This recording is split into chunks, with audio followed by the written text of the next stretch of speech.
शाम का समय था। सूरज धीरे धीरे पहाड़ियों के पीछे डूब रहा था। आसमान पर हल्का लाल रंग बिखरा हुआ था। हिमांशु अपनी बाइक पर जंगल के रास्ते से होकर गांव भैरवपुर की ओर जा रहा था। रास्ता सुनसान था, चारों तरफ ऊंचे ऊंचे पेड़ और बीच में कच्चा रास्ता जो कहीं कहीं गड्ढों से भरा था। हिमांशु को उस रास्ते के बारे में बहुत बार चेतावनी दी गई थी। रात को उस रास्ते से मत जाना बेटा, दादी ने कहा था। वो रास्ता तो भूतों वाला है, जो गया वापस नहीं आया। लेकिन हिमांशु को इन बातों पर भरोसा नहीं था। उसे तो बस अगले दिन होने वाले अपने कॉलेज इंटरव्यू की चिंता थी। शहर से गांव जाने का यही एक छोटा रास्ता था। अगर वो ये रास्ता नहीं लेता तो उसे 3 घंटे का लंबा चक्कर लगाना पड़ता।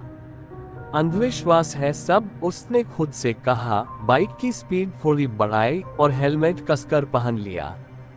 जंगल के अंदर घुसते ही हवा का तापमान अचानक गिर गया। ठंडक बढ़ गई और चारों तरफ सन्नाटा छा गया।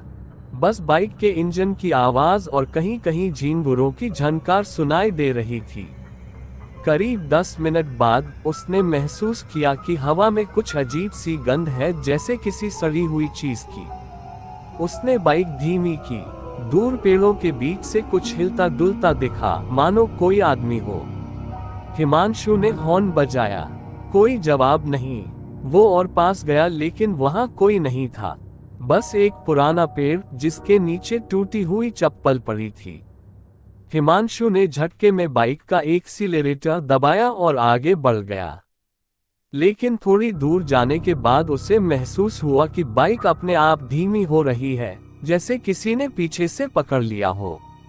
उसने गियर बदला लेकिन बाइक की स्पीड 20 से ऊपर नहीं जा रही थी। उसी वक्त पीछे से किसी के हंसने की धीमी आवाज आई। हिमांशु का कलेजा कांप गया। उसने शीशे में देखा, पीछे कोई औरत खड़ी थी, लाल साड़ी में बिना चेहरा दिखाए। उसकी साड़ी हवा में लहरा रही थी, मगर आसपास हवा का जरा भी झोंका नहीं था। कौन है? हिमांशु चिल्लाया, लेकिन कोई जवाब नहीं आया। उसने बाइक को झटका देकर तेज चलाने की कोशिश की, तभी इंजन बंद हो गया। चारों तरफ अंधेरा, सिर्फ चांद की हल्की रोशनी और दूर किसी उल्लू की आवाज। उसने बाइक स्टैंड पर लगाई, मोबाइल निकाला, कोई नेटवर्क नहीं। हे भगवान, उसने बुदबुदाया। अचानक पीछे से वही औरत फिर दिखी। अब वो पेड़ के बिल्कुल पास खड़ी थी। उसकी आंखें चमक रही थीं, लाल रोशनी में जैसे अंगारे। हिमांशु ने डर के मारे आंखें बंद कर ली। जब दोबारा खोली तो औरत गायब थी। उसने गहरी सांस ली और बाइक को फिर चालू करने की कोशिश की। 2-3 किक मारने पर इंजन चालू हुआ। उसने बाइक तेजी से आगे बढ़ाई, बिना पीछे देखे। करीब आधे घंटे बाद वो भैरवपुर पहुंचा। गांव के बाहर चौपाल पर कुछ बुजुर्ग बैठे थे। सबने उसे देखते ही चौकन्ने होकर पूछा, किधर से आया रे तू? जंगल वाले रास्ते से, हिमांशु ने कहा। सबके चेहरों का रंग उड़ गया। एक बूढ़ा आदमी बोला, तू जिंदा कैसे वापस आया बेटा?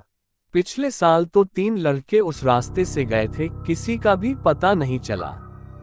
हिमांशु ने उनकी बातें सुनी, लेकिन मन में हंसी आई। मुझे तो कुछ नहीं हुआ, उसने कहा, बस बाइक थोड़ी बंद हो गई थी। बूढ़ा आदमी उठकर उसके पास आया। बेटा, अब तू अपने कमरे में जाकर कुछ मत बोलना, सुबह तक बाहर मत निकलना, और याद रखना अगर रात को कोई खिड़की खटखटाए तो मत खोलना। हिमांशु ने सिर हिला दिया। उसे लगा ये सब गांव वालों की डराने की बातें हैं। रात को 12 बजे हिमांशु के कमरे की खिड़की से ठंडी हवा आने लगी। उसने कंबल ओढ़ लिया और मोबाइल पर गाने सुनने लगा। तभी ठक ठक ठक खिड़की पर किसी के दस्तक देने की आवाज आई। उसका दिल धड़कने लगा। शायद हवा से हो, उसने खुद से कहा। पर आवाज फिर आई, ठक ठक, इस बार थोड़ी जोर से। उसने धीरे धीरे उठकर खिड़की के पास गया। बाहर झांका, कोई नहीं था। लेकिन तभी एक और ठक ठक दरवाजे पर। कौन है? उसने पूछा। कोई जवाब नहीं। उसने धीरे से दरवाजा खोला। बाहर वही लाल साड़ी वाली औरत खड़ी थी। उसका चेहरा अब साफ दिख रहा था, आंखें खून से भरी हुई, मुंह फटा हुआ और जुबान बाहर लटक रही थी। हिमांशु चीखा और दरवाजा बंद कर लिया। खिड़की की ओर दौड़ा, वहां भी वही औरत अंदर झांकती हुई। उसकी आंखें चमक रही थीं और वो धीरे धीरे मुस्कुरा रही थी। तू वापस क्यों आया? उसकी फटी आवाज आई। वो रास्ता मेरा था। हिमांशु बेहोश होकर गिर पड़ा। सुबह जब गांव वाले पहुंचे तो उन्होंने दरवाजा तोड़ा। हिमांशु कमरे में पड़ा था, डर के मारे उसका चेहरा सफेद हो चुका था। वो जिंदा था लेकिन बोल नहीं पा रहा था। गांव के पुजारी ने उसे देखा और बोला, वो लाल औरत फिर लौट आए है। फिर उन्होंने सबको बुलाकर कहानी सुनाई। कई साल पहले इसी जंगल के रास्ते पर ललिता नाम की एक औरत रहती थी। उसका पति शहर में नौकरी करता था, लेकिन एक रात कुछ गुंडों ने उस पर हमला कर दिया और उसे मार डाला। उसकी लाश उसी पेड़ के नीचे मिली जहां आज भी वो टूटी चप्पल पड़ी है। तब से हर अमावस की रात वो उसी रास्ते पर दिखती है, लाल साड़ी में, किसी भी मुसाफिर से बदला लेने को तैयार। 3 दिन बाद हिमांशु को होश आया। उसने गांव वालों से कहा, मुझे उस रास्ते पर फिर जाना है। सबने मना किया पर उसने जिद की, अगर मैं नहीं गया तो ये और किसी को मार डालेगी। रात का वक्त तय हुआ, अमावस की रात। वो अकेला बाइक लेकर उस जंगल में पहुंचा। हवा ठंडी, पेड़ हिलते हुए, चारों तरफ काली छाया। उसने पेड़ के नीचे अगरबत्ती जलाए और बोला, ललिता, मैं तेरा बदला लेने आया हूँ। बता, किसने तुझे मारा? धीरे धीरे हवा तेज हुई, पत्ते उड़ने लगे। पेड़ से एक परछाई उतरकर जमीन पर आई। लाल साड़ी में वही औरत। उसकी आंखों से आंसू बह रहे थे। मेरे कातिल गांव का ठाकुर था, उसने कहा।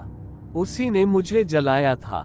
अब वो मरे तभी मेरी आत्मा मुक्त होगी। हिमांशु कांपते हुए बोला, वो ठाकुर तो अब भी जिंदा है। औरत ने हाथ उठाया, हवा में आग की लपटें उठी। उसे मेरे पास भेज दे। अगली सुबह ठाकुर के घर आग लग गई। पूरा घर जलकर राख हो गया। किसी को नहीं पता चला कि आग कैसे लगी। लेकिन उसी रात जंगल के रास्ते से किसी के हंसने की आवाज आई। अब मैं मुक्त हूँ। कुछ महीने बाद जब सब कुछ सामान्य लगने लगा, हिमांशु फिर से शहर लौट रहा था। उसने सोचा, अब तो डर खत्म हो गया। पर जब वो उसी जंगल के मोड़ पर पहुंचा, सड़क के किनारे एक लाल साड़ी उड़ती दिखी। हवा नहीं थी। उसने बाइक धीमी की। अचानक उसके मोबाइल में एक मैसेज आया, धन्यवाद, पर अब मैं अकेली नहीं हूँ। बाइक अपने आप बंद हो गई।